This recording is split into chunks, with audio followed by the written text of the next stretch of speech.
Y ese expediente, el agente aduanal tiene la obligación de cerciorarse de que la información que le proporcionaron es acorde a la operación que se realizó o que se pretendía realizar. ¿Cómo? Eres una empresa que se dedica, el mismo ejemplo que pongo siempre, es una empresa que se dedica a la fabricación de prendas de vestir.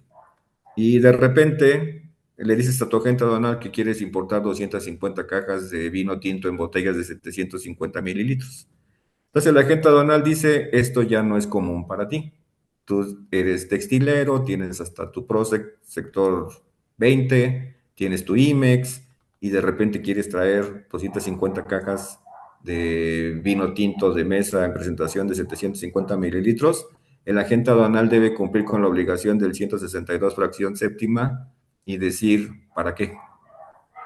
O como qué, o como, ¿para qué quieres 250 cajas? Ah, es que está un poco caído el negocio y vamos a vender vino. Ah, bueno, pues entonces no es nada más que te acepte la operación y ya, demuéstrame que ya modificaste tus obligaciones fiscales ante el SAT y ahora ya eres contribuyente también de IEPS porque los vinos causan IEPS.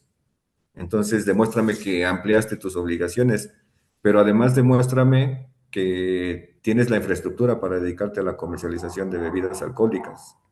Pero además demuéstrateme, tal vez, que, que, que tienes trámite de marbetes, por ejemplo, para que podamos hacer la importación y probablemente hasta modificaste tu objeto social en tu acta constitutiva porque ya te vas a dedicar también a esto. No, fíjate que eso no va a pasar porque en realidad es un negocio del director o de uno de los socios o del dueño, que quiere hacer paralelamente, pero quiere utilizar la empresa para importar. Pues no, eso es lo que no se debe hacer. Eso es lo que debemos estar vigilando. Por eso el agente aduanal va a tener que formar un expediente y la información que forme parte de este expediente, además del pedimento, además del anexo, además del acuse, además de la manifestación de valor, el agente aduanal, por virtud de este artículo, está facultado para pedirte más información de esa. Ahorita vamos a ver que existe una regla 3142 donde el agente aduanal no está obligado a pedirte esa información, pero si evalúa algún riesgo, pudiera pedirte. No está obligado a pedirte esa información. Tú no estás obligado a dársela, pero por virtud de este artículo y de esta fracción, en donde la agente aduanal tiene la obligación de cerciorarse que dicha información es acorde a la operación que se pretende realizar, el agente aduanal pudiera pedirte información de comercio exterior más allá de lo que acabamos de ver para formar tu expediente legal. El agente aduanal debe conservar por 5 años cada uno de los expedientes de comercio exterior que tramite. Entonces, fíjate cómo el 162 fracción séptima le da la obligación a la agente aduanal de formar el expediente de cada una de las operaciones de comercio exterior que tramite. Y esta misma obligación de formar un expediente que ya la tenías de toda la vida y el agente aduanal también ya la tenía de toda la vida, hoy solamente la hacen mucho más precisa.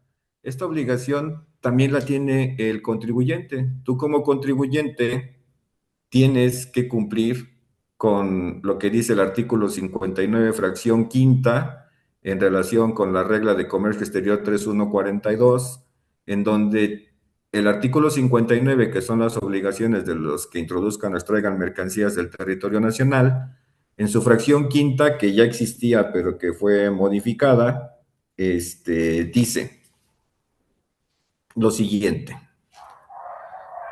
Dice lo siguiente. Obligaciones del contribuyente en relación con los documentos que acreditan las operaciones de comercio exterior. Y dice así, artículo 59, fracción quinta. Es obligación del importador o exportador formar un expediente electrónico de cada uno de los pedimentos, avisos de consolidado, el cual debe tener el pedimento y sus anexos. Si observas, es la misma obligación que está en el 162, fracción séptima para el agente aduanal. Un expediente electrónico con cada uno de los pedimentos, avisos de consolidado, anexos y acuses que avalen la operación de comercio exterior que realizaste. Para el importador le dicen, entre la documentación que debe formar parte de tu expediente de cada una de las operaciones de comercio exterior, de manera enunciativa más no limitativa, te digo que debes tener el comprobante a que se refiere que has dado la garantía conforme al artículo 36A, fracción primera, inciso E de esta ley, para las operaciones que se realizan con precio estimado y que pudieras estar obligado a tener una cuenta aduanera de garantía. En tu expediente habrás de tener los comprobantes fiscales digitales por Internet, los FDI que hayas emitido, por ejemplo, para una exportación. Las facturas comerciales o documentos equivalentes que te hayan emitido en el extranjero para tus operaciones de importación. Las transferencias electrónicas de pago o cartas de crédito. Todo esto debe formar parte de tu expediente de cada operación de comercio exterior. También los comprobantes de los gastos de transporte, seguros y servicios conexos. También los contratos relacionados con la transacción de la mercancía. También la documentación que sustente los conceptos que se suman al valor de transacción de las mercancías, los que les llamamos incrementables, y los que sustenten los decrementables, conforme al artículo 65 y 66 de esta ley. Y dice el inciso H de la fracción quinta del artículo 59, fracción que te obliga a formar un expediente de cada operación de comercio exterior que realices, que debe tener esta información: garantía de precios estimados, CFDI para exportar, factura comercial o documento equivalente para importar, los comprobantes de que pagaste esas facturas o de que te las pagaron, no nada más que tú pagaste lo que importaste, sino que te pagaron lo que exportaste. Los gastos de transporte, seguros, servicios y gastos conexos, los incrementables, los contratos, y fíjate cómo dice el inciso H: y cualquier otro documento o registro que se señale mediante reglas que demuestre la efectiva realización de la operación de comercio exterior. En tu expediente de comercio exterior, el que estás obligado a tener tú, tienes que tener, además de lo que te ponen aquí como lista, cualquier otro documento que se señale en reglas de comercio exterior, y para eso nos mandan a la regla 3142. Y la regla 3142, regla de reciente creación, dice que tú en tu expediente de comercio exterior debes tener contratos y sus modificaciones o acuerdos relacionados con la adquisición de la mercancía o la prestación de servicios que correspondan a ellas. Es decir, tienes que tener contrato de la compra-venta de tus mercancías objeto de operaciones de comercio exterior, IMPO o EXPO. ¿Es obligatorio que tengamos contratos? Bueno, pues a lo mejor en la manera en la que estamos acostumbrados nosotros a visualizar un contrato de 20 páginas y 50 cláusulas, a lo mejor no, pero sí órdenes de compra. Todas las órdenes de compra son un contrato, recordando que un contrato es la manifestación de voluntad positiva en relación con un objeto, una cosa, un precio, un acto, una actividad, realizan dos o más personas. Si la orden de compra manifiesta tu voluntad de comprar y la del vendedor de venderte, y tiene esa orden de compra la información básica necesaria, me preguntaban, ¿cuál es la información básica necesaria de una orden de compra? ¿Dónde veo cuál es la información básica necesaria que debe tener una orden de compra? En el sentido común, en lo que pondrías en un contrato simplificado en una orden de compra: una fecha, un número, una descripción detallada de los bienes, un precio unitario, un precio total, un Incoterm, una fecha de entrega, un medio de pago, hasta las cuentas de pago. La orden de compra tiene que estar firmada, preferible, necesariamente preferible. ¿Por qué preferible? Bueno, sí existen por ahí figuras en el ámbito comercial, civil, en las que se dice que la realización de un acto indica o implica que estás de acuerdo y que te suscribes a los términos de un contrato. Te voy a poner un ejemplo. Hay ocasiones que contratas un flete, paquetería, UPS, FedEx, DHL, y normalmente llegas y pues como tal, hoy día embarcas y te dan tu guía así en ticket, y muchas veces ni te piden que firmes nada, o a veces el que firma es el que llevó la mercancía, pero no es el remitente, no es más que el chofer que fue a dejar el paquete a la paquetería, para hacer la expresión. Pero si tú ves esa guía o ese talón de transporte, atrás dice que es un contrato de transporte, y que, por ejemplo, el solo hecho de haber pagado por el flete implica que aceptaste todas las condiciones de ese contrato. Hay ocasiones y cuántas veces has visto en distintos medios electrónicos o en otras circunstancias en las que cuando volteas un documento, voy a poner muchos ejemplos, un boleto de estacionamiento, la televisión por cable, el internet, dicen, cuando contratas plataformas para escuchar música o ver películas, por ahí encuentras algo que dice que la sola activación y el pago implica que estás de acuerdo con todos los términos para la contratación de ese servicio. Eso te hace pensar que no necesariamente hay una firma que deba constar en las órdenes de compra o en las órdenes de venta o en las órdenes de embarque. Eso te hace constatar que la simple manifestación de la voluntad positiva en relación con un acto, cosa, servicio y precio es suficiente para determinar que hay un acuerdo o un contrato. Si tú solicitas que te manden 500 cajas de naranja, es la manifestación de tu voluntad de comprar, y si te las manda, es la manifestación de su voluntad de vender. Y si te cobra, es la manifestación de su voluntad de vender. Y si le pagas, es la manifestación de tu voluntad de comprar sin que haya ninguna firma. ¿Ok? Entonces, contratos de prestación, contratos y o modificaciones relacionados con la adquisición de las mercancías. Debes tener contratos o documentos que acrediten el legal uso o goce de los inmuebles. Ya me los habías entregado a mí para formar tu expediente legal, en donde se almacenan las mercancías, donde se llevan a cabo los procesos productivos. Debes tener los documentos que acrediten el legal uso o goce de la maquinaria y equipo utilizada para el manejo, maniobra, almacenaje, custodia y transporte de las mercancías o para llevar a cabo tus procesos productivos. Debes contar en tu expediente de comercio exterior el listado de los trabajadores que participaron en la operación de comercio exterior, los documentos que acrediten los derechos de uso y comercialización por lo que se refiere a la propiedad intelectual. Fíjate, en este que sigue es muy bueno, y esto te lo vamos a estar pidiendo como agentes aduanales, porque acuérdate que el agente aduanal en el 162 fracción séptima tiene la obligación de hacer un expediente, y también le dejan la carta abierta y le dicen, esta es la información que debes tener y toda aquella que consideres que te ayuda a cerciorarte de la validez, la materialidad, la trazabilidad, que son las palabras de moda, de la operación de comercio exterior. En tu expediente, y seguramente yo te lo voy a pedir, tienes que tener las fichas técnicas, los folletos, los trípticos, los catálogos, las etiquetas, las fotografías y, en su caso, los análisis de laboratorio que describan de manera detallada las características físicas y técnicas y demás elementos que permitan la plena identificación de las mercancías. Esto te debe sonar a lo que normalmente te pide un agente aduanal para clasificar arancelariamente las mercancías.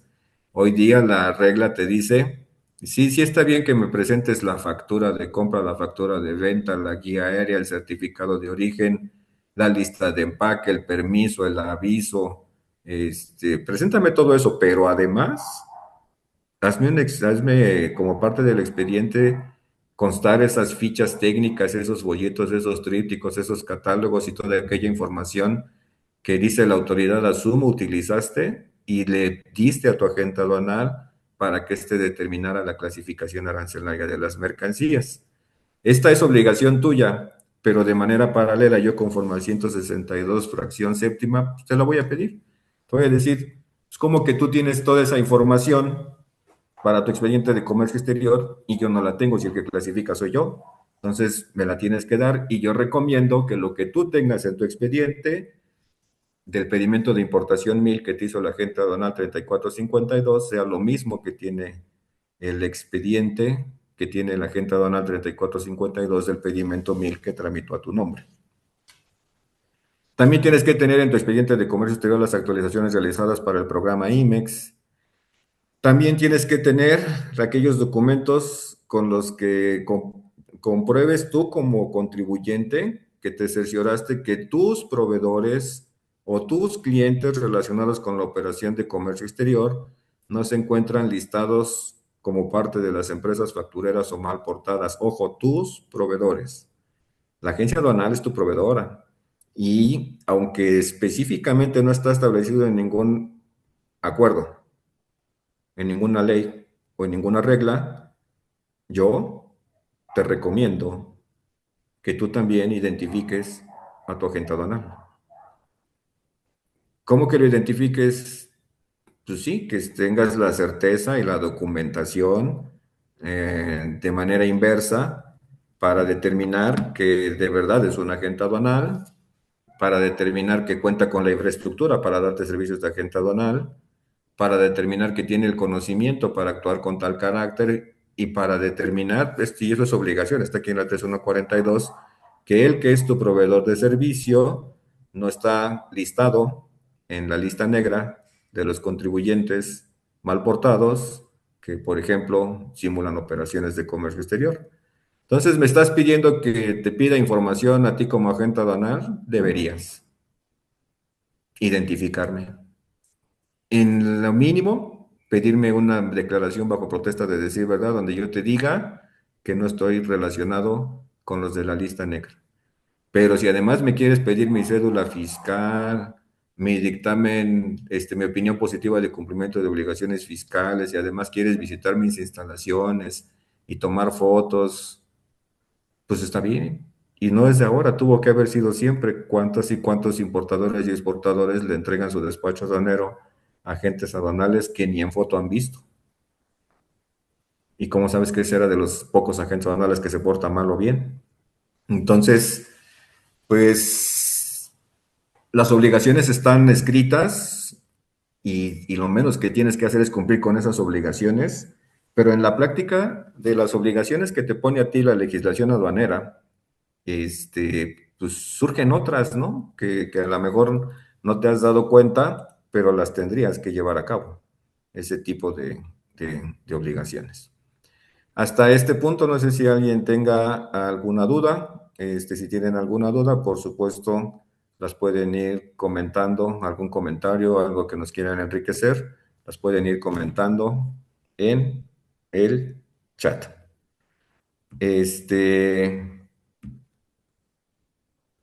Para que podamos, perdón, pues dar atención a cualquier duda que tengan o a cualquier aportación que nos quieran hacer.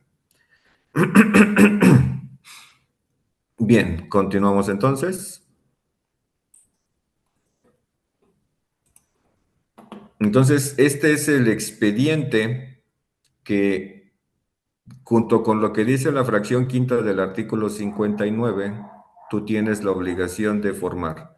Y a lo que te dice la fracción quinta del artículo 59, a la garantía, precio estimado, a los comprobantes digitales fiscales, por ejemplo, que expediste para vender tu mercancía de exportación. Eh, Insisto, si la ley no acota, yo tampoco. Alguien me dijo, nada más los comprobantes fiscales digitales por internet que yo expida para vender mi mercancía cuando exporto, o también los de los maniobristas, o también los del transporte, o también los que me cobra la agente aduanal o la agencia aduanal. Y yo insisto, si la ley no acota, yo tampoco. Ahí dice comprobantes fiscales digitales por internet.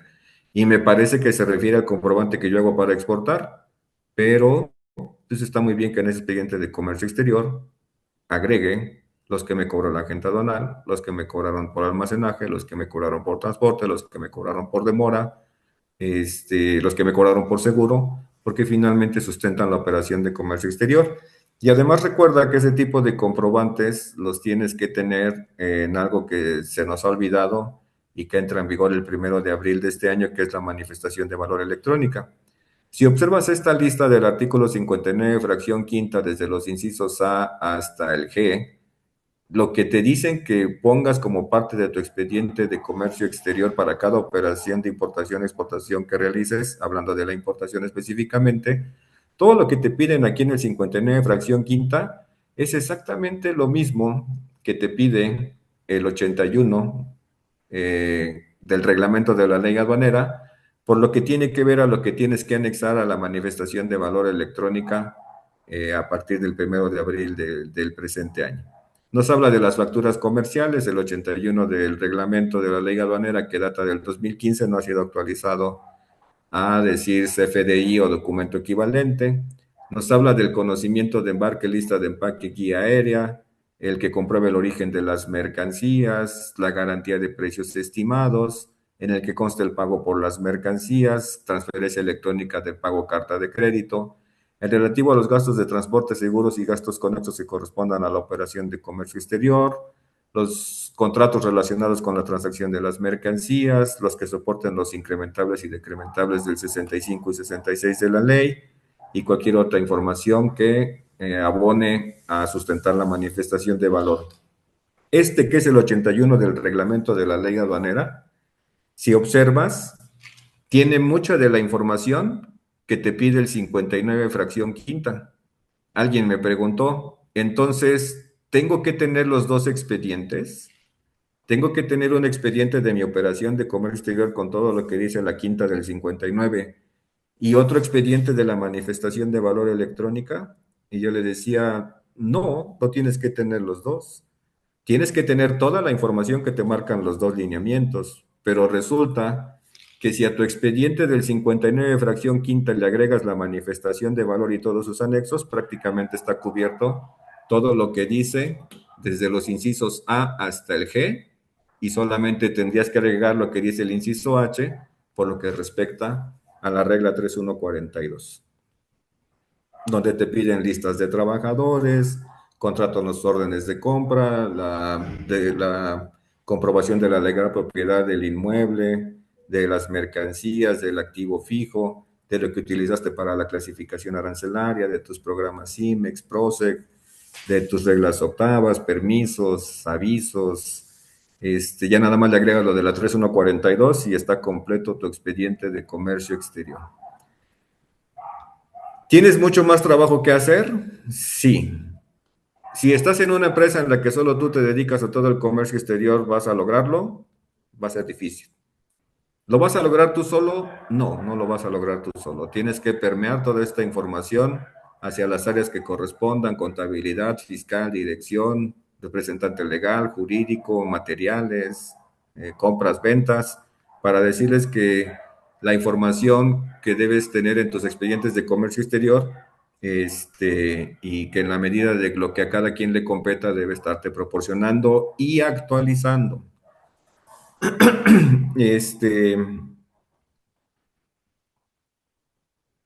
Alguien me preguntó también, ¿cuándo crees que empiecen a pedir esta información las autoridades?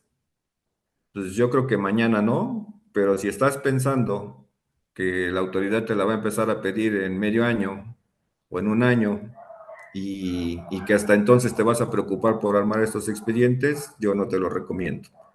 Te hablaba hace rato de las modificaciones al Código Fiscal de la Federación, y en el Código Fiscal de la Federación hoy día se establece que la autoridad puede hacer revisiones expeditas, rápidas, o revisiones express, en la que la autoridad, si te pidiese la información de tus 200 operaciones de comercio exterior que hiciste durante el año 2026 o durante la primera mitad del año 2026, existe una figura en la que la autoridad puede llegar, pedirte la información, darte 24 horas para que se la entregues, y si no se la entregas, en 24 horas cerrar el acta de la visita o del ejercicio de las facultades de comprobación.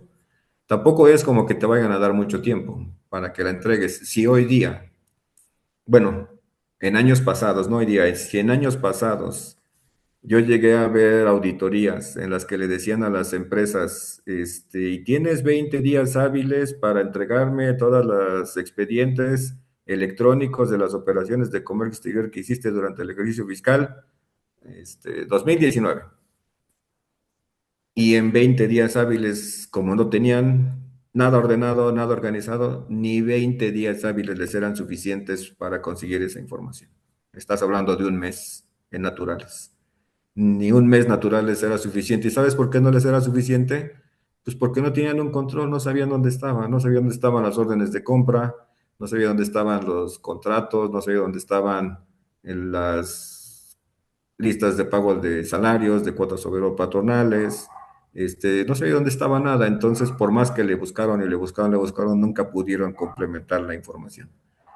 Nunca pudieron complementarla, así les dieron un mes, así pidieron prórroga, no la pudieron complementar. Entonces, si tú no te pones en este momento ya a trabajar en la creación de un procedimiento debidamente establecido con las políticas y lineamientos que garanticen que para cada operación de comercio exterior que haga se va a formar el expediente digital casi de manera automática, porque todos los involucrados te van a proporcionar la información que se requiere para ese expediente en coordinación con tu agente aduanal. Si no lo empiezas a hacer ahorita, cuando la bola de nieve se haga gigante, no vas a poder conseguir esta información, porque hay, de verdad, ustedes lo saben, hay muchas veces que la información está en la empresa, pero hasta dentro de la empresa es difícil que la consigas, hasta con tus propios compañeros. Es difícil que la consigas. Y más cuando los otros compañeros que están en otras áreas, que de alguna manera están relacionadas con esta modificación a la legislación aduanera y estos nuevos procedimientos, más cuando esas personas relacionadas no saben de las modificaciones. Hay empresas que están haciendo cosas buenas, interesantes al respecto. En el transcurso de esta semana, uno de los clientes me invitó y me dijo, ¿puedes venir a la empresa tal día, tal hora? Sí.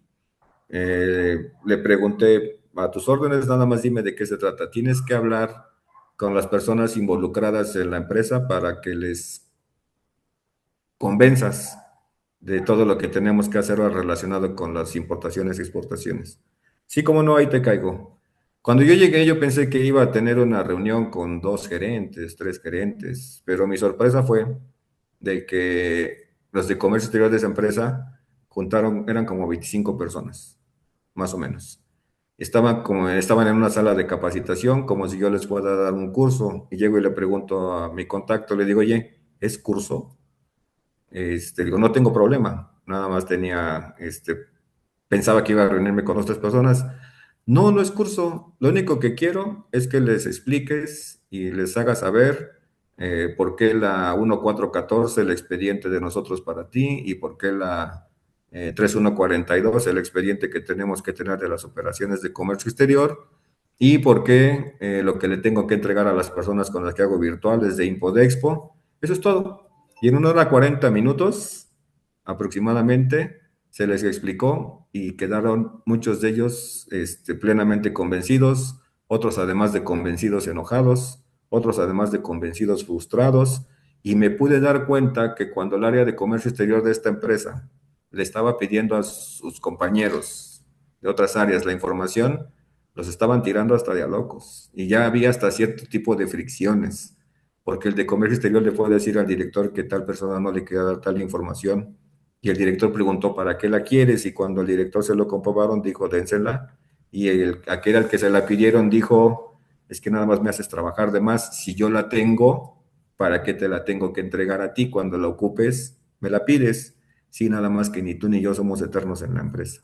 Entonces, créemelo, ya había hasta cierto grado de conflicto. Pero aparentemente, a partir de esto, de que nos pidieron de favor que fuéramos y que les habláramos y les mostráramos y les proyectáramos la ley, donde la bajé de la página de diputados y la leí de ahí proyectada desde la página de diputados, para que se convencieran de lo que tienen que hacer. Y me parece una buena política, ya están trabajando en el procedimiento, ya están trabajando en los lineamientos, ya hasta el de informática pusieron a trabajar para que haga lo necesario para que esa información quede resguardada en un repositorio en la nube y esté perfectamente controlado quién puede acceder a esa información y se tengan contraseñas y demás circunstancias. Eso, tengas 1 o 1000 operaciones al año, es lo que tienes que hacer. ¿Ok? Bien, continuando con esto de las modificaciones y yendo más o menos de la mano, te comento que no debe olvidarse que a partir del 1 de abril de este año tienes que cumplir con la obligación de presentar la manifestación de valor electrónica. No debes olvidar que hasta el 31 de marzo del 2026 estamos en un esquema híbrido. No hay una prórroga a la manifestación de valor electrónica. Teóricamente, la manifestación de valor electrónica está en vigor. Tan es así que las reglas dicen que durante el periodo comprendido del 9 de diciembre al 31 de marzo, tú puedes elegir cómo cumples con la manifestación de valor, si en el antiguo formato en papel o lo quieres hacer a partir de la manifestación de valor electrónica. Sabemos que desde por allá del 9 de diciembre antes, esos 2 meses anteriores al 9 de diciembre en que todos nos volvimos locos, ¿qué va a pasar con la manifestación de valor? ¿Cómo voy a cumplir con la manifestación de valor?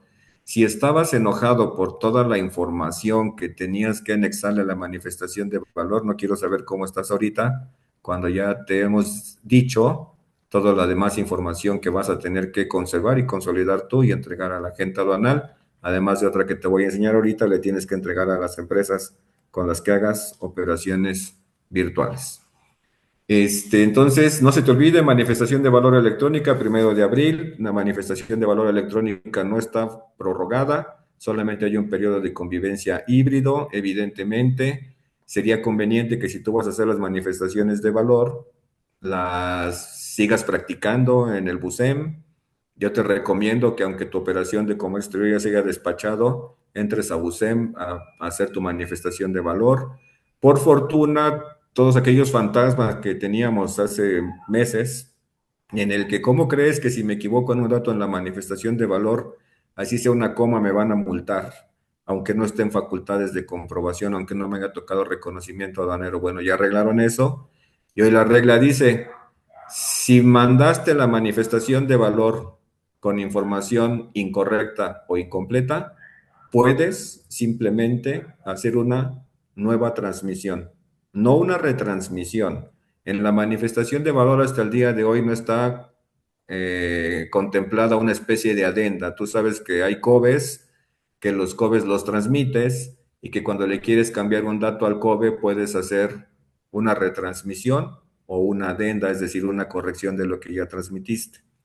En el caso de las manifestaciones de valor no hay adendas, no hay como rectificaciones o declaraciones complementarias, no tal cual. En el caso de las manifestaciones de valor, la propia regla dice, si mandaste una manifestación de valor electrónica con información incorrecta o inexacta, o que te faltó agregar algún documento, por ejemplo, no te preocupes, no hay multa, en tanto no estés en facultades, en tanto no te haya tocado reconocimiento, en tanto no estés en auditoría, simplemente vuelve a transmitir la manifestación de valor, evidentemente. Si hiciste una manifestación de valor electrónica y con base en esa manifestación de valor electrónica hiciste un pedimento y luego modificas la manifestación de valor electrónica con datos que afectan al pedimento, como el valor de la mercancía, como el nombre del proveedor, como la moneda del valor de la mercancía, entonces pues tendrás que rectificar el pedimento también. Si la manifestación de valor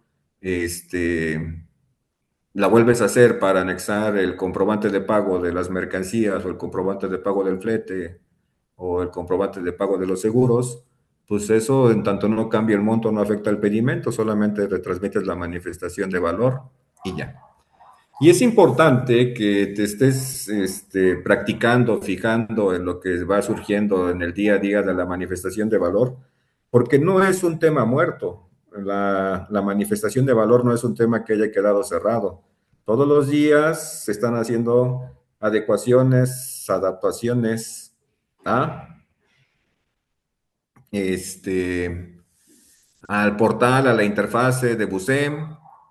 Por ahí se siguen teniendo reuniones de algunas confederaciones, cámaras con las autoridades en las que van surgiendo nuevas pautas, nuevas ideas, en las que todavía no se publican hasta que yo recuerde la semana pasada, que fue la última vez que lo vi, a inicio de esta semana.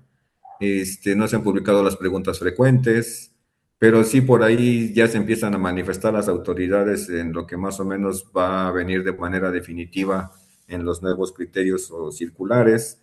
en las que, por ejemplo, dicen, oye, ¿qué pasa si cuando hice mi manifestación de valor electrónica me dijiste que cuánto había pagado y te dije que $1,000? Me preguntaste por qué método iba a pagar y te dije que transferencia electrónica. Y me dijiste que cuándo había pagado y yo te dije que el 5 de enero. Pero ¿qué crees? Me acabo de verificar y el pago no se formalizó el 5 de enero, como me había dicho mi área contable, se formalizó hasta el día 6 de enero. ¿Tengo que modificar la manifestación de valor electrónica?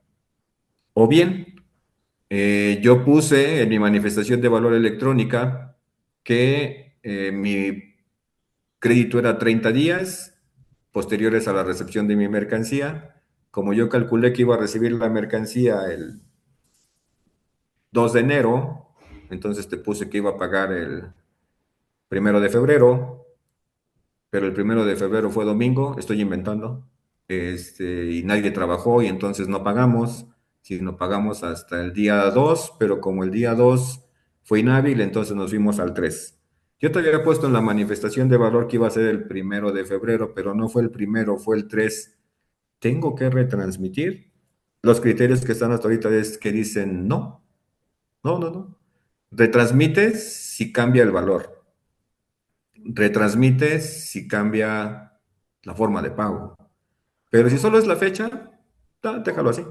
No te voy a multar por ese dato, porque no me representa una alteración de aquellos que influyen directamente en la determinación del valor en aduana.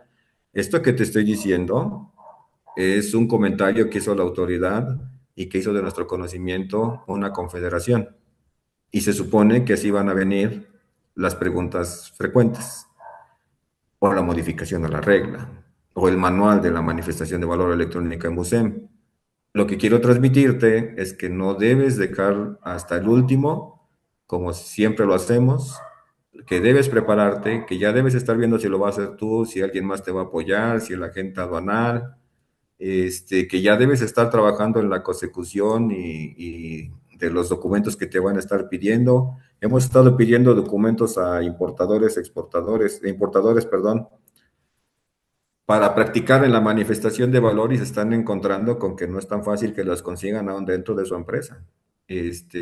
Muchos de ellos ya resolvieron el asunto cuando las primeras veces no sabían a quién pedírselo, o ya te están implementando que de manera automática les pasen la información porque ya saben que se las vamos a pedir para la manifestación de valor o que ellos la van a utilizar cuando suban la manifestación de valor. Entonces, el mensaje es, no se te olvide, es el 1 de abril, no está prorrogado, hay un periodo de convivencia. A partir del 1 de abril es electrónica o es electrónica, se tiene que anexar al pedimento y va a pasar lo mismo. Si no hay manifestación de valor, no hay despacho aduanero. ¿Ok? Así es de que síguelo teniendo en mente.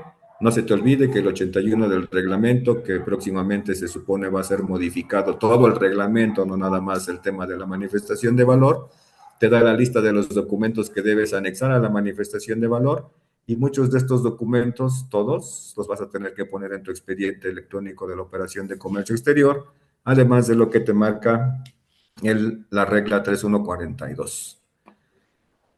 En relación con esto, a lo mejor eres una persona o una empresa que realice operaciones virtuales. Las operaciones virtuales es la exportación de mercancía sin que ésta salga del país y la importación de esa misma mercancía sin que ésta venga del extranjero. Esas operaciones virtuales son operaciones que están seleccionadas para cierto tipo de empresas, los IMEX, los de la industria fiscal automotriz, el depósito fiscal para la industria automotriz ensambladora de vehículos o de autotransporte y el recinto fiscalizado estratégico. Si no estás dentro de estas categorías, IMEX, recinto fiscalizado estratégico o depósito fiscal para la industria automotriz, la única opción que tienes de participar en una virtual es bajo la figura del proveedor nacional. El proveedor nacional es una empresa que no tiene IMEX, o sea, no está obligado a tenerlo, que no tiene autorización de depósito fiscal, que no tiene autorización de recinto fiscalizado estratégico, pero esta empresa exportadora común y corriente le vende a un extranjero, venta tal cual, venta con CFDI y pago, le vende a un extranjero pero ese extranjero le pide que la mercancía, sin que salga del país, sea entregada en México a empresas que tengan IMEX o a empresas que tengan autorización para depósito fiscal de la industria automotriz o a empresas que tengan recinto fiscalizado estratégico. Entonces estás hablando de una operación de comercio exterior en la que alguien simula que exporta porque hace un pedimento pero la mercancía no sale del país y otro simula que importa porque hace un pedimento pero la mercancía no viene del extranjero hacia el país. Esas se llaman operaciones virtuales y están básicamente reguladas por el artículo 112 de la ley aduanera. Este artículo 112 de la ley aduanera agregó un párrafo y dice, para los efectos del presente artículo, transferencias virtuales. Quienes intervengan en esas transferencias, en esas importaciones y exportaciones simuladas, permitidas por la ley, autorizadas, quienes intervengan en esas operaciones deberán solicitar, proporcionar y conservar la información y documentación establecida en el artículo 59, fracción quinta de la ley. ¿Recuerdas que hace rato te dije? El importador, exportador tiene la obligación de formar un expediente conforme al artículo 59, fracción quinta de la ley. Ese expediente debe tener todos los documentos que dicen los incisos A al G de esa fracción quinta del 59, más los que dice la fracción H que están en la regla 3142. Bueno, todo lo que acabo de decir, 59 fracción quinta más regla 3142, es lo que en los expedientes tienen que tener las personas que hagan operaciones virtuales. ¿Cuál es la novedad? Que la persona que exporta la mercancía tiene que tener esa misma información para identificar a la persona que importa la mercancía. Es decir, si tú exportas de manera virtual, le vas a tener que pedir alguna información más allá de su programa IMEX, autorización, depósito fiscal o recinto fiscalizado estratégico. Te vas a tener que pedir esa información para identificarlo, para saber que tiene infraestructura, para saber que tiene la legal propiedad del bien, para saber que realmente importa, y que procesa, y que vende, y que exporta a aquella empresa con la que hagas la operación de comercio exterior. Nuevamente, lo del 59, fracción quinta, y la regla 3142 es una obligación que tú como importador, exportador tienes de tener en tu archivo de comercio exterior. Pero si haces operaciones virtuales, exportaciones simuladas e importaciones simuladas debidamente autorizadas por la ley, para lo cual tienes que ser IMEX, depósito fiscal automotriz o recinto fiscalizado estratégico, o bien un exportador común y corriente que le vende a un extranjero, siendo que el extranjero ordena que se entregue a estas empresas en México, si haces esas operaciones, tu expediente debe ser más robusto, porque entonces tienes que demostrarle a la autoridad que de verdad importas mercancía, que de verdad procesas mercancía, que de verdad vendes mercancía e identificar a la persona, aunque no sea tu cliente porque tú ni lo conoces, tú le vendiste a un extranjero, que recibió las mercancías en territorio nacional. Ese es el asunto. Tienes que formar tu expediente del 59, fracción quinta y 3142. Para si haces virtuales, además tienes que fortalecer ese expediente para demostrar que de verdad importas, produces y exportas. Pero además tienes la obligación, conforme a la regla 4322, que tienes en la pantalla ahora mismo, de que tu expediente electrónico de la operación de comercio exterior, por ser de operaciones virtuales, no solo demuestra la información tuya, sino de aquella persona a la que le entregas la mercancía en una operación virtual. ¿Tiene sentido? Sí, sí tiene sentido, porque este es un beneficio que otorga la ley aduanera desde hace muchísimos años a empresas para que importen y exporten sin que la mercancía salga del país, sin que venga del extranjero y sobre todo sin presentarla ante la aduana. Es muy bueno esto de las operaciones virtuales, pero desafortunadamente muchas personas durante mucho tiempo abusaron y como no se presentaba ante la aduana la mercancía, pues fingían que hacían exportaciones, importaciones Y por eso es que en esta modificación a la ley aduanera endurecen la situación y dicen, tú tienes tu obligación, haz tus expedientes de comercio exterior, pero si haces virtuales, tienes la obligación de fortalecer tu expediente identificando a la persona a la que le entregas mercancías en territorio nacional mediante este esquema de operaciones virtuales. Parece que no tenemos preguntas. Ok. Bien, vamos a continuar para terminar en tiempo.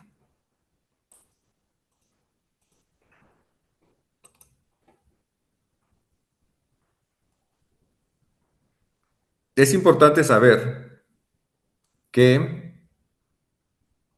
una de las modificaciones importantes, válgase la redundancia, en la ley aduanera es que hay nuevas causales de PAMA. El PAMA es el procedimiento administrativo en materia aduanera que inicia la autoridad aduanera cuando con motivo del reconocimiento o del ejercicio de facultades de comprobación determina que has incurrido en infracciones graves, infracciones que obligan al embargo precautorio de la mercancía y a un procedimiento de desahogo de pruebas que pudiera terminar en infracciones muy severas para ti, que no tan solo pueden ser desde el punto de vista económico, sino además te pueden quitar tu padrón de importadores, te pueden suspender tus sellos fiscales, te pueden quitar el IMEX, te pueden quitar el PROSEC, por haber incurrido en infracciones graves.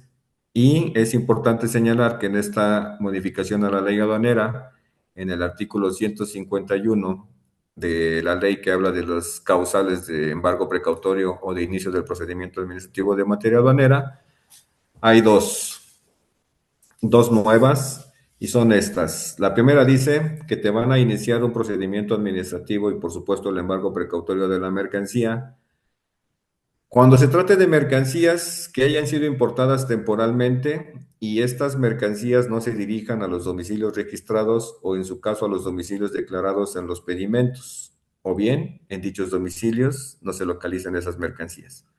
Como tú sabes, las empresas IMEX tienen la obligación de llevar las mercancías. El único lugar donde una empresa IMEX puede tener mercancías es en aquellos domicilios donde informó cuando le dieron su autorización que iba a realizar sus procesos o iba a almacenar sus mercancías. Una IMEX no puede tener las mercancías donde quiera. Una IMEX solo la puede tener en el domicilio registrado para efectos del programa ante la Secretaría de Economía, en él o los domicilios. Se convierte en una causal de embargo precautorio que en dichos domicilios no tengas la mercancía importada temporalmente, por ejemplo, por una empresa IMEX. ¿Y cómo se puede dar cuenta la autoridad de que la mercancía que sale de la aduana, por ejemplo, no va hacia el domicilio que la empresa IMEX tiene registrado ante la Secretaría de Economía? Pasó un caso, y esto se los pueden aplicar también en IMEX. El caso que yo les comento es de una empresa común y corriente que no tenía IMEX, pero esa empresa normalmente importaba sus mercancías y se las llevaba a su bodega, como lo hace cualquiera, sin ninguna autorización especial ni nada. Sacaba la mercancía de la aduana y la almacenaba en su bodega. Un día a esta empresa se le ocurre hacer un régimen aduanero que se llama depósito fiscal. En el régimen de depósito fiscal, tú tienes la obligación de contratar a una empresa que se llama Almacén General de Depósito. Los almacenes generales de depósito fueron creados para ser auxiliares de las instituciones de crédito. Y con el paso del tiempo, la Secretaría de Hacienda dijo, bueno, también te voy a dar permiso de que almacenes mercancías objeto de operaciones de comercio exterior bajo el régimen aduanero de depósito fiscal. De tal manera que si tú eres un contribuyente que quiere importar mercancías, pero por ejemplo, ya no quieres que esté en la aduana, pero no tienes dinero para pagar los impuestos, los puedes sacar de la aduana y los llevas a un almacén general de depósito en donde no vas a pagar impuestos, sino hasta que las retires de ese almacén. Es como una extensión de la aduana. O bien, a lo mejor tienes una mercancía, si tienes el dinero, pero te falta etiquetar la mercancía. Te falta a lo mejor etiquetar una gran cantidad de perfumes o de juguetes o de prendas de vestir, y ya no quieres que la mercancía esté en la aduana, bueno, puedes hacer un régimen de depósito fiscal para llevarte la mercancía de la aduana a ese almacén, en ese almacén etiquetar, y después de que etiquetes ya puedes importar de manera definitiva. En el régimen de depósito fiscal, la mercancía solo puede estar en el almacén que tú dijiste que le ibas a tener, donde contrataste los servicios del almacén general de depósito. No puedes llevarla a ningún otro lugar que no sea ese almacén. Para eso ya hiciste un contrato con el almacén ya te dio una carta de cupo, es decir, un documento donde dice, sí, yo voy a recibir esa mercancía, déjala salir de la aduana, la van a traer para acá y yo me hago responsable. Pues resulta que esta empresa saca la mercancía de la aduana, le dicen a su transportista de cabecera, pasa por esa mercancía que va a salir de la aduana, pero no le dicen a dónde la tiene que llevar. Y el transportista, acostumbrado a que siempre la llevaba al domicilio del contribuyente, hace su carta aporte. Y en la carta aporte anota que el destino de la mercancía es el domicilio del contribuyente y no el domicilio del almacén general de depósito que habían contratado para este régimen. El agente aduanal pues, considera que todo está bajo orden, que ya el importador dio las instrucciones correspondientes, el importador considera que el agente aduanal dio las instrucciones correspondientes, al transportista nadie le dice nada y entonces el transportista hace su carta aporte así. Sale la mercancía de la aduana, le toca verde, sale de la aduana, va en camino, la detienen, verificación de mercancías en transporte y le empiezan a revisar y le dicen, a ver, dame tu carta aporte. Y cuando ven que la carta aporte dice que va a llevar la mercancía al domicilio del contribuyente y no al almacén general de depósito, donde tenía la obligación de llevarla al haberla sacado de la aduana bajo el régimen de depósito fiscal sin pagar impuestos, entonces le dicen, esto es un contrabando. No, ¿por qué? Porque estás diciendo que vas a llevar la mercancía a otro domicilio. Ese es el domicilio del importador, pero esta mercancía no puede ir al domicilio del importador, tiene que ir a un almacén general de depósito. No te ha sido legalmente entregada, solo se te permitió sacarla de la aduana para meterla a otro almacén. Entonces, por ese motivo, te iniciamos un embargo precautorio del que esta empresa todavía no se puede librar. Imagínate que eres una empresa IMEX, y que por alguna razón, por falta de coordinación en los movimientos, en las instrucciones del embarque, tu transportista, uno nuevo que contrataste, que te dio mejor precio, es bien proactivo y cuando hace su carta aporte, pone otro domicilio. A lo mejor se equivoca, confunde los nombres y pone un domicilio equivocado, pone un número exterior equivocado, se equivoca en el nombre de la calle. En ese momento, si la autoridad lo detecta, va a decir, tú eres IMEX, importaste temporalmente materia prima, activo fijo, el único lugar a donde lo puedes llevar son tus domicilios registrados en el IMEX. A ver, para liberarte después de esta revisión, necesito que me digas cuáles son los domicilios que tienes registrados en tu IMEX. Ah, tengo este y este. Mal.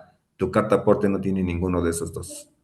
Entonces, presumo que es defraudación, que es contrabando. Estás documentando que lo vas a llevar a un domicilio distinto a los que tienes autorizados como IMEX, por lo tanto es PAMA. Entonces, debes tener mucho cuidado porque hoy día el tema de dónde, en qué domicilio tengas las mercancías, cuando como contribuyente tienes la obligación de mantenerlas en determinadas ubicaciones o lugares, también sucede mucho con las importaciones temporales del artículo 106 de la ley aduanera. Si no están las mercancías en ese domicilio, pues te van a levantar un embargo precautorio.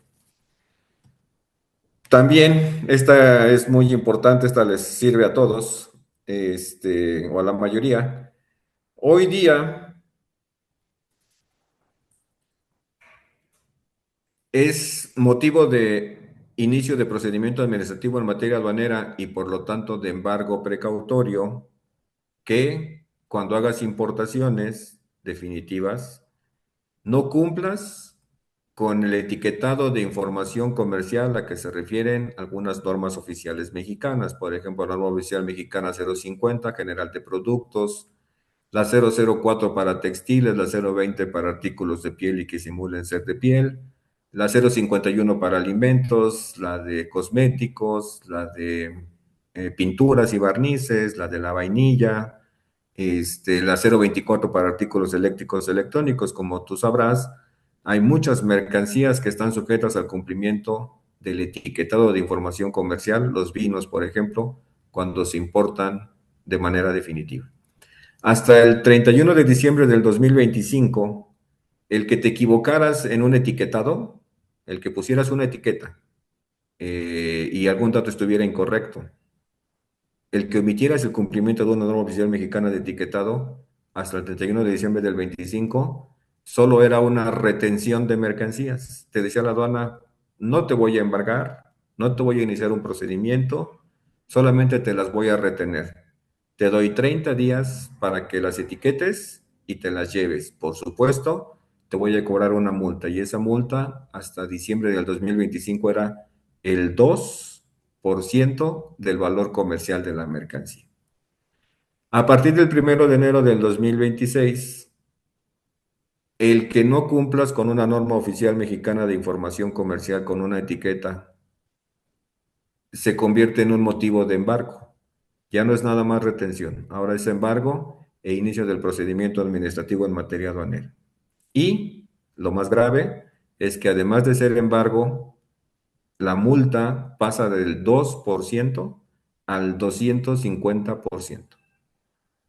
Así de drástico estuvo el asunto en este caso de las normas oficiales mexicanas de información comercial. Hubo un precepto que arrastraron de la legislación 2025 a la 2026. Antes te decía, estos son los datos en los que yo te voy a permitir, no que te equivoques, sino son los datos con los que voy a ser benevolente. Esos datos están en el anexo 26 de las reglas generales de comercio exterior y el fundamento está en la regla 3720. Y esa regla y ese anexo te dicen, mira, tratándose de las normas de información comercial, si te equivocas en estos datos, te voy a multar con el 250%, pero te voy a hacer un trámite expedito de tu procedimiento administrativo, de tu embargo precautorio. Como es una regulación menor y como estábamos acostumbrados a que la etiqueta no era motivo de embargo, y como estábamos acostumbrados a que antes yo te daba 30 días para que etiquetaras y te dejaba ir pagando con una multa del 2%, hoy día, si te equivocas, si los errores relacionados con la información comercial están relacionados con los datos a que se refiere el anexo 26, que tiene que ver con la regla 3.7.20. Si son esos datos mínimos, errores no graves en la información comercial de cada etiqueta, te voy a seguir cobrando el 250% de multa, pero te voy a dar el procedimiento de elaboración de liberación expedita. Cumple con la norma, etiquétame la mercancía, me avisas que ya está etiquetada para que yo te dé salida, pero te voy a cobrar el 250%. ¿Qué datos son aquellos que se consideran errores u omisiones menores en la información comercial? Son los datos que para cada norma están identificados en el anexo 26 de las reglas de comercio exterior. Y su fundamento está en la regla 3720. Y la aplicación es, si el error en el etiquetado tiene que ver con estos datos de cada una de estas normas, no es que no te vaya a embargar, sí te voy a embargar, pero vas a tener el beneficio de liberarte rápido, de un liberamiento express de tu PAMA. Sí te voy a embargar, si eres sujeto de embargo, pero el beneficio es cúmpleme con la NOM, págame la multa y yo agilizo que te vayas. Yo te entrego tu mercancía lo más rápido posible. ¿Es un beneficio? Sí, porque cuando hay un embargo precautorio o el inicio de un procedimiento administrativo en materia aduanera, la autoridad tiene que llevar un proceso. Primero tiene que notificarte el embargo. Te tiene que dar 10 días hábiles para que ofrezcas pruebas y alegatos. Tiene que recibir las pruebas y alegatos. Y una vez que recibe las pruebas y alegatos, tiene 3 meses al menos para contestarte. Y mientras pasen esos 3 meses, tú no puedes meterle presión así de, oye, no me has liberado a mi PAMA. No, y estoy en tiempo. ¿Qué pasa con las de información comercial? Que si las etiquetas y pagas la multa, vas y le dices, ya etiqueté, ya pagué la multa. Te dicen, ah, sí, está bien, vamos a levantar un acta y ya te vas. Liberación express de tu mercancía. Entonces, ojo con las normas oficiales mexicanas y ojo con el domicilio que pones en tus cartaporte o donde conservas las mercancías, objeto de operaciones de comercio exterior. En ese sentido, para cerrar, es importante que sepas que algo grave, algo coercitivo, algo para dar miedo y para obligar a que todos nos portemos bien, pues como siempre lo hemos sabido, son las multas, ¿no? La multa es como el castigo, es como el mecanismo de coerción para que te portes bien. Y la verdad es de que sí se pasaron, dicen por ahí. Anteriormente el rango de multas para este tipo de infracciones era del 70 al 100%. Y este sonó para todas, pero digamos que ese era el rango. Hoy día para este tipo de infracciones las multas van del 250 al 300%.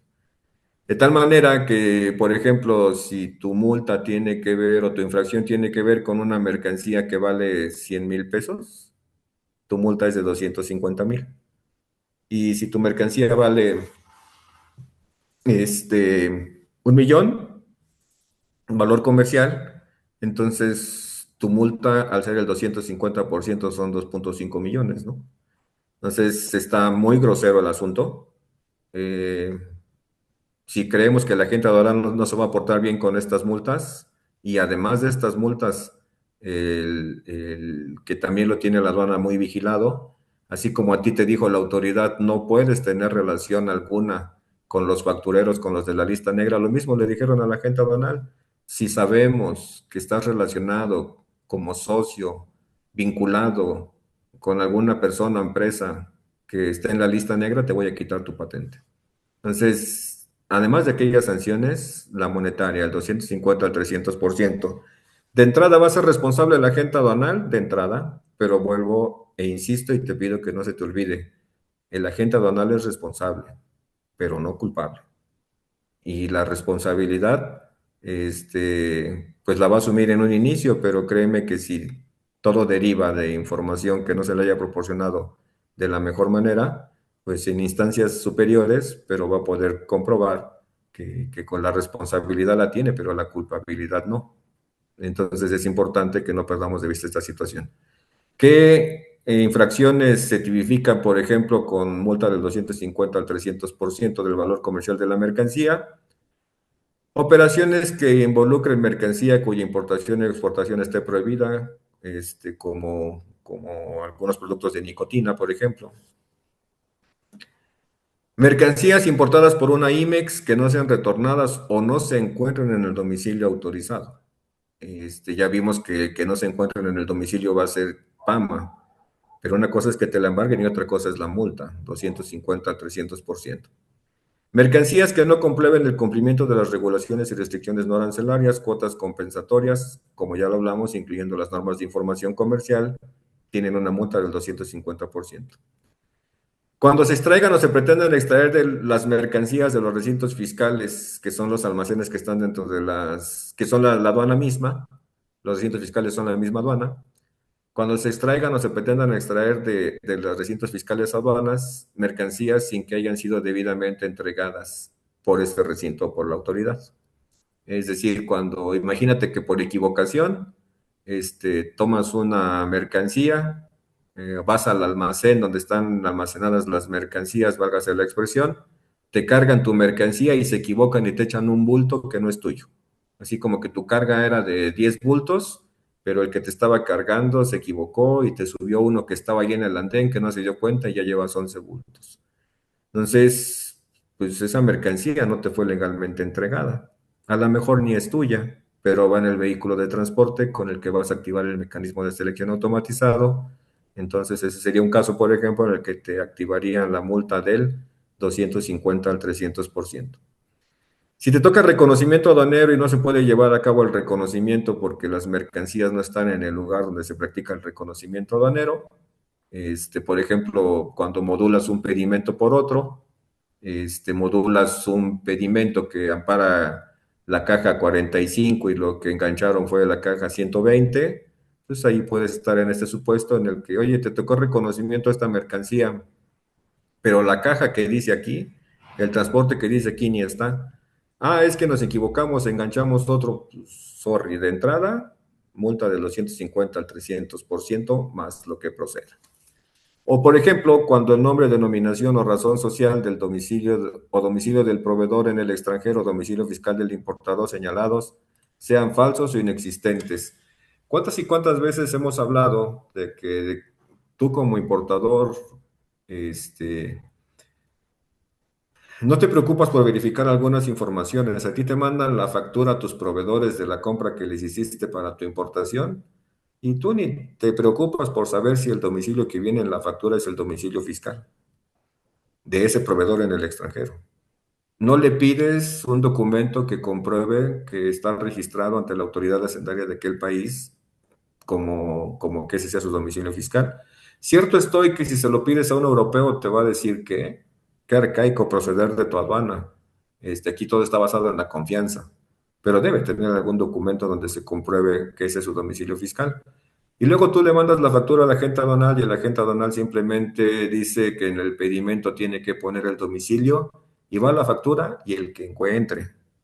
No le importa si es el domicilio fiscal de la bodega, de la tienda, de la fábrica, si es el domicilio de la bodega, de la tienda, de la fábrica o el fiscal, pero él pone el que le encuentre.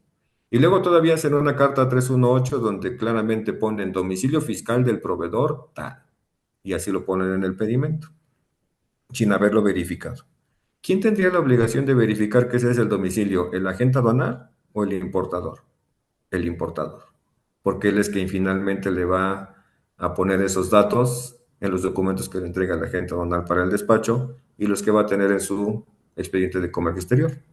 Bueno, si manifiestas un domicilio de un proveedor y en ese domicilio no pueden encontrar a dicho proveedor, pues de entrada es multa de 250 a 300% más lo que proceda.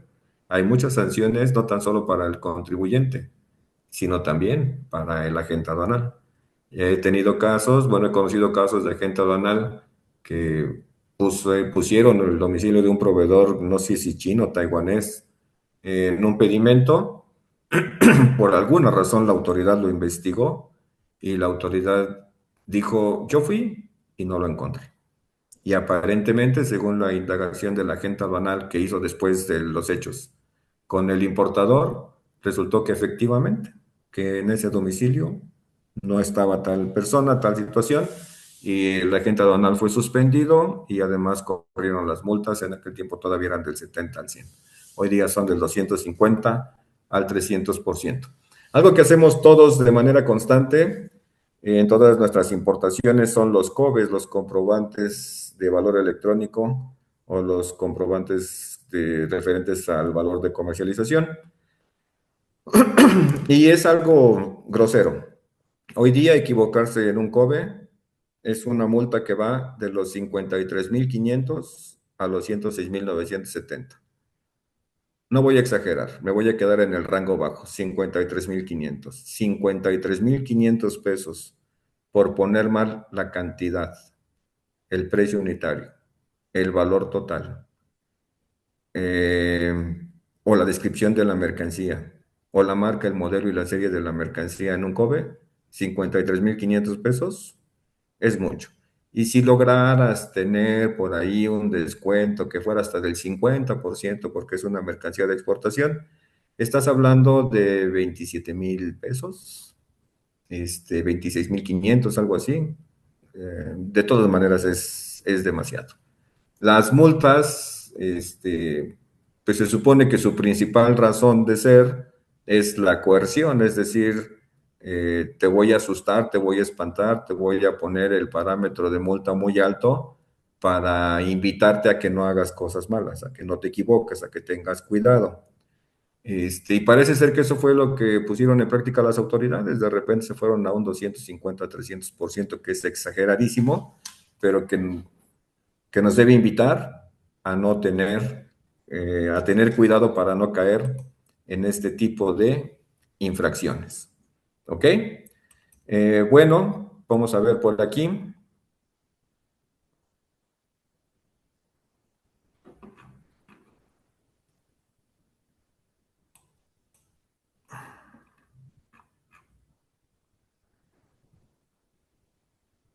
Si voy a importar por frontera un jueves 29 de enero y ya se pagó el pedimento, pero por algún motivo, por ejemplo, cierre de aduana por manifestación, se cambia al viernes 30 de enero, se debe transmitir nuevamente la manifestación de valor para poder importar, considerando que la manifestación de valor va a tener el tipo de cambio del jueves.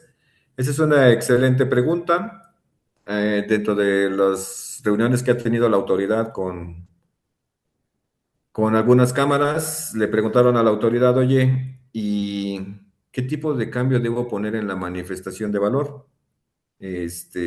Todo mundo o la mayoría decimos que es el tipo de cambio de la fecha de entrada porque es el único tipo de cambio que tiene un sustento en ley. ¿Quieres ese tipo de cambio de la fecha de entrada o quieres el tipo de cambio de ventanilla, a como pagué los dólares o a como compré los euros con los que pagué la mercancía o con los que pagué el flete o a como me dijo el agente de carga que tenía que considerar el tipo de cambio para pagarle en pesos lo que él me cobró en dólares? ¿Qué tipo de cambio pongo? Y la autoridad contestó, el tipo de cambio, según lo que nos informaron de esa reunión, el tipo de cambio es irrelevante. Pon el tipo de cambio que quieras. Este, si quieres, pon el tipo de cambio de la fecha en la que estés subiendo tu manifestación de valor. Finalmente, solo es una referencia. No es oficial, es lo que una cámara publicó como resultado de su entrevista de seguimiento, de su reunión de seguimiento de la manifestación de valor electrónica. De repente tiene algo de sentido, pero de repente no. ¿Cómo tiene sentido? Pues sí, si me estás pidiendo que mande la información relacionada con la manifestación de valor, pues bastaría con que yo te dijera que fueron $1,000. ¿Para qué nos sirve el tipo de cambio para ponerlo en moneda nacional? Que te diga que son $1,000 y ya, ¿no? Con eso sería más que suficiente. Que te diga que fueron 700 euros y ya, con eso fue más que suficiente. Que digan que es meramente informativo, yo lo veo que entonces sobra. Si no lo vas a casar contra el tipo de cambio de la fecha de entrada, o si no lo vas a casar contra el tipo de cambio de ventanilla o interbancario, a como compré los dólares, o a como me convirtieron el dólar para pagarlo en moneda nacional al prestador de servicios, pues entonces yo diría, si no es uno u otro de esos dos, quítalo. Y no me digas que es solamente una referencia. Contestando a la pregunta, si hay modificación en el tipo de cambio sin que eso afecte el valor de la mercancía en moneda extranjera, no hay necesidad hoy día de hacer una retransmisión. Y por lo que se comentó en las reuniones, entonces es el criterio que va a manejar la autoridad, que es hasta cierto punto irrelevante. ¿Considera que es riesgoso usar transporte consolidado por el hecho de que este tipo de empresas como XCF o Paquete Express llegan a un centro de distribución primero y de ahí vas y de ahí ya salen entrega hacia la empresa IMEX? Pero asumo que la carta aporte de esa mercancía, este, dice que finalmente va a ser entregada en el domicilio de la empresa IMEX. Entonces, no de primera mano no lo considero riesgoso, siempre que la carta aporte que ampare el traslado de esa mercancía tenga como destino final el domicilio registrado del IMEX ante la Secretaría de Economía. Si existe vinculación entre la empresa con un proveedor de Estados Unidos, sin afectar el precio de la mercancía que se le compra, aparte del contrato orden de compra, perdón, acá está. Aparte del contrato orden de compra, ¿se requiere algún documento adicional para demostrar la vinculación y que no afecta el valor de la mercancía? Sí, se llama estudio de precios de transferencia. Para demostrar que estás vinculado con una empresa en el extranjero que te vende una mercancía y que esa vinculación no afecta al precio, sí hay un documento para comprobarlo y se llama estudio de precios de transferencia. El incumplimiento de las NOM también aplica para importaciones bajo IMEX. No, para ese tipo de operaciones no aplican las normas oficiales mexicanas, ni de información comercial ni de seguridad. Bueno,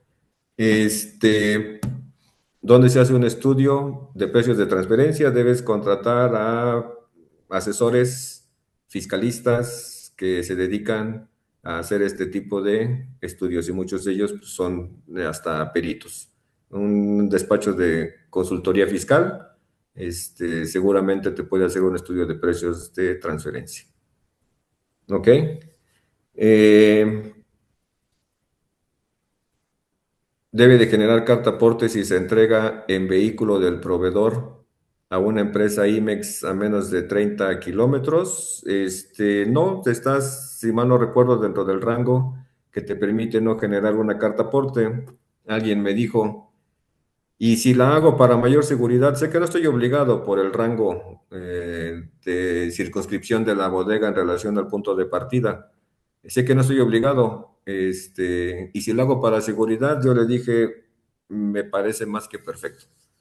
Si tienes, no estás obligado a hacer tu carta aporte, pero si eres IMEX y quieres evitarte complicaciones, pues hazte una carta aporte, aunque no tengas la obligación, como comprobante de que hay un destino designado para la mercancía. No es obligatorio, pero como una medida de, de prevención, para que la autoridad no presuma algo que no deba presumir.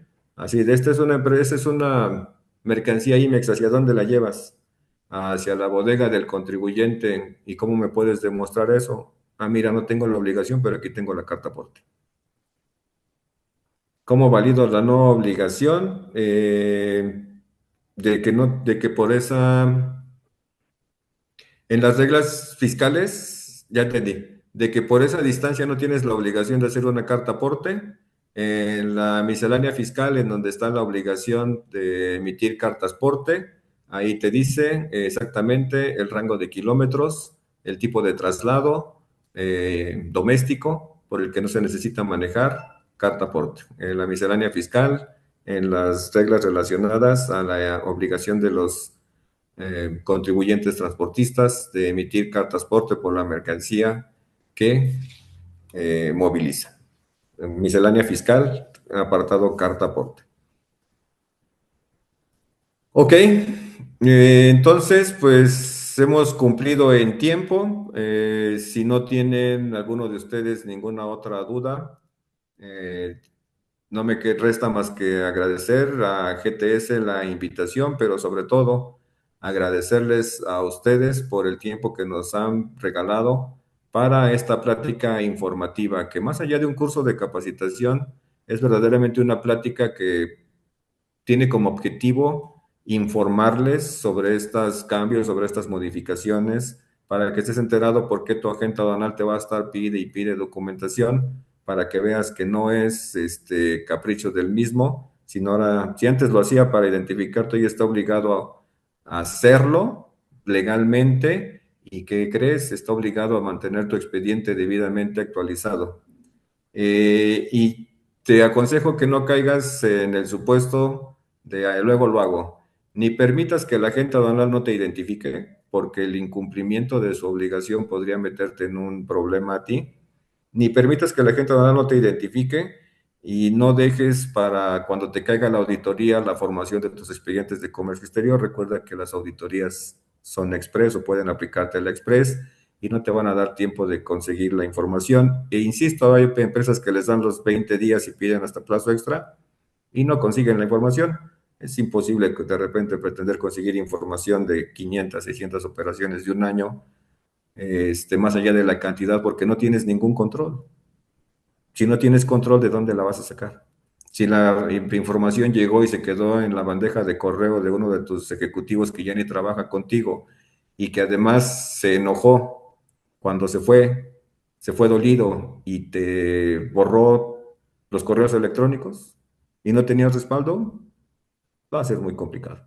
Entonces, no se te olvide que el 1 de abril entra en vigor la legislación aduanera. Adopta la actitud, la posición, la política de empezar a formar ya tus expedientes de comercio exterior. Y otra recomendación, recuerda que de aquí hacia atrás hasta el 2020 te pueden auditar. Y si el parámetro a partir del 1 de enero del 2026 es esta magnitud de expedientes de comercio exterior, pues eso es lo mismo que te van a pedir hacia atrás, ¿eh? Es exactamente lo mismo que te van a pedir hacia atrás para poder investigar las palabras de moda, materialidad y trazabilidad de operaciones de comercio exterior. Preocúpate por las operaciones del 1 de enero en adelante, sí, pero no pierdas de vista las que hiciste antes, porque las reglas son un procedimiento administrativo, y le van a servir de guía también a la autoridad para pedirte lo que te tengan que pedir para comprobar que no estás falseando información. Y ya lo han hecho antes, ya he tenido casos de empresas en las que les piden que comprueben la materialidad de la exportación y no les basta a las autoridades con que les entregues un pedimento modulado. Te piden que demuestres quién transportó la mercancía, el nombre del broker americano, el comprobante de recepción de que alguien la recibió en el extranjero. Y antes tú le decías, ¿qué obligación tengo de darte eso? Bueno, antes a lo mejor tú podías pensar que no tenías la obligación. Hoy está en reglas. ¿Ok? Este, pues no nos queda más que trabajar para cumplir con lo que la autoridad nos pide. Y reitero por mi parte el agradecimiento por su tiempo. Gracias a todos por habernos acompañado. Les vamos a estar informando sobre nuevas pláticas, nuevos temas. Y bueno, pues que pasen una excelente, pero de verdad excelente tarde. Quedamos a sus órdenes. Cualquier duda a través de sus ejecutivos de GTS, estamos en contacto. Que tengan una excelente tarde. Muchas gracias.